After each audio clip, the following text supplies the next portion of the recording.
Hi kids, how are you? I hope you're okay. Today we will continue working with unit number 5 in the city and this is our lesson number 2. Vamos a continuar trabajando con la unidad 5 en la ciudad y esta es nuestra segunda clase. Let's see. Bien, antes de comenzar vamos a hacer un repaso con lo que vimos la clase anterior para poder también explicar la diferencia con lo que vamos a explicar en la clase de hoy.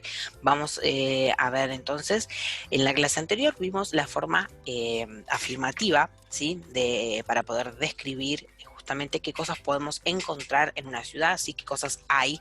Y lo que vamos a ver en esta clase es la forma negativa, justamente para decir las cosas que no hay en la ciudad. Entonces, describing places, su forma singular, ¿sí? Como describo un lugar de forma singular, la forma afirmativa, utilizando there is, ¿sí? Que significaba hay.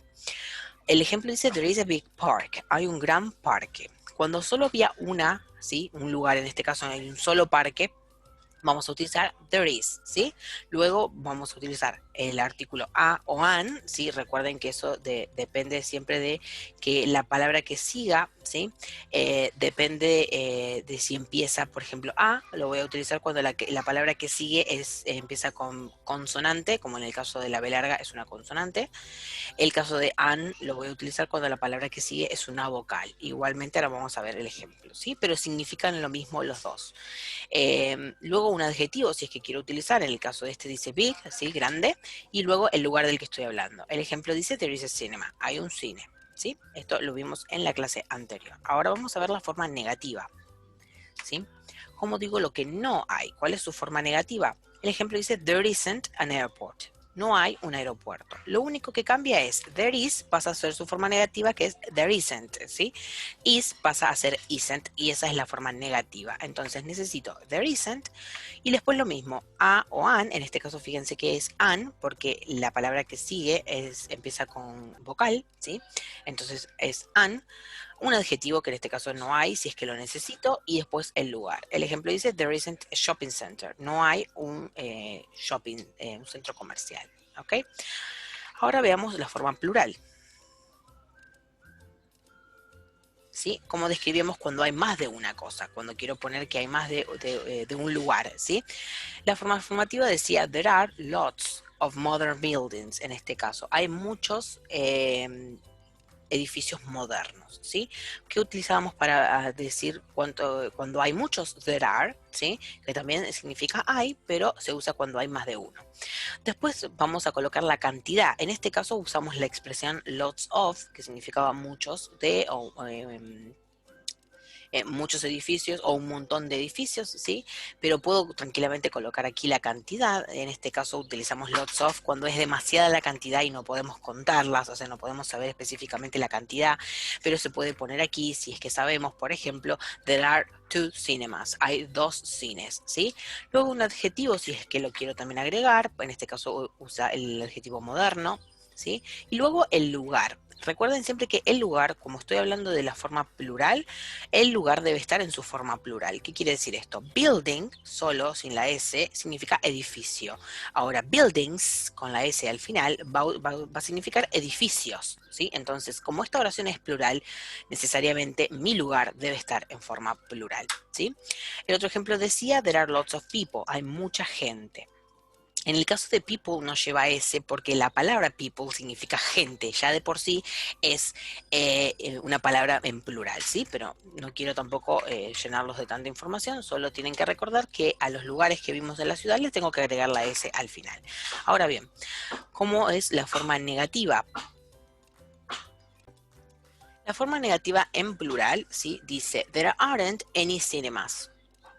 Como pueden ver, la forma negativa de there are es justamente there aren't, ¿sí? Lo único que cambia es are por aren't. Entonces, voy a necesitar el there aren't, luego necesito necesariamente esta palabra, que es any, que significa ningún, ¿sí? Y luego sí, el lugar, también en plural justamente, ¿sí? Cinemas está en plural. Entonces, el ejemplo dice, there aren't any shopping centers. No hay ningún centro comercial, ¿sí? Ningún centro comercial. Sí o sí debo utilizar la palabra any cuando estoy hablando del plural negativo. Ahora veamos un resumen para poder entenderlo mejor.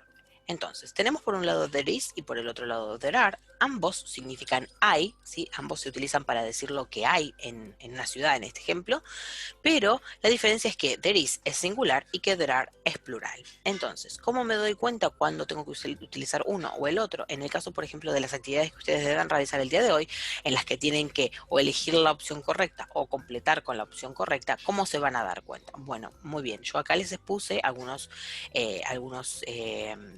pistas para que puedan darse cuenta. En el caso de there is, van a encontrar siempre a o an, ¿sí? Si encuentran a o an, siempre va a ser there is, ya que es singular. Ahora, si encuentran lots of, muchos, ¿sí? O muchos o un montón de, esta palabra significa que está en plural, entonces van a utilizar there are. Otra pista también es que, justamente lo que había dicho yo, el lugar, ¿sí? Va a estar en su forma plural, o sea que va a tener la S al final. Park va a ser igual que parks, ¿sí? Entonces, si ven esta parte también plural, van a darse cuenta que tienen que utilizar there are. Ahora, veamos la forma negativa. Tenemos por un lado there isn't y por el otro there aren't. Ambos significan no hay, ¿sí? Pero justamente la diferencia es que there isn't es singular y there aren't es plural. Ahí vamos de vuelta con el mismo tema. ¿Cómo me voy a dar cuenta cuando utilizar uno o el otro? Bueno, muy bien. There isn't me voy a dar cuenta justamente porque voy a encontrar que también dice a o an, ¿sí? Un o una. Y lo voy a utilizar cuando me pidan la forma negativa. Ahora, ¿cómo me voy a dar cuenta cuando utilizar there aren't? Bueno, justamente voy a encontrar la palabra any. Cuando vea la palabra any, ya sé que voy a utilizar there aren't, ya que es el único que se utiliza con esa palabra. Muy bien, espero que ese resumen les haya facilitado entenderlo, ¿sí? Van a copiar. Si quieren, no es necesario que copien la explicación de lo afirmativo, porque ya lo copiaron en la clase anterior. Copian, si quieren, la parte negativa de cada una de las partes, o sea, there isn't y there aren't, y sí quiero que copien el resumen de ambos, ¿sí? Tanto esta imagen como esta imagen, ambas, para que puedan tener las diferencias. Entonces, espero que se haya entendido. Espero que les haya servido volver a ver el tema de la clase anterior para poder compararlo con el tema de esta clase. Igualmente saben que ante cualquier duda que surja, se comunican conmigo a mi mail que les dejo por acá arriba y con gusto les ayudo. Les mando un besito grande. See you soon. Bye bye.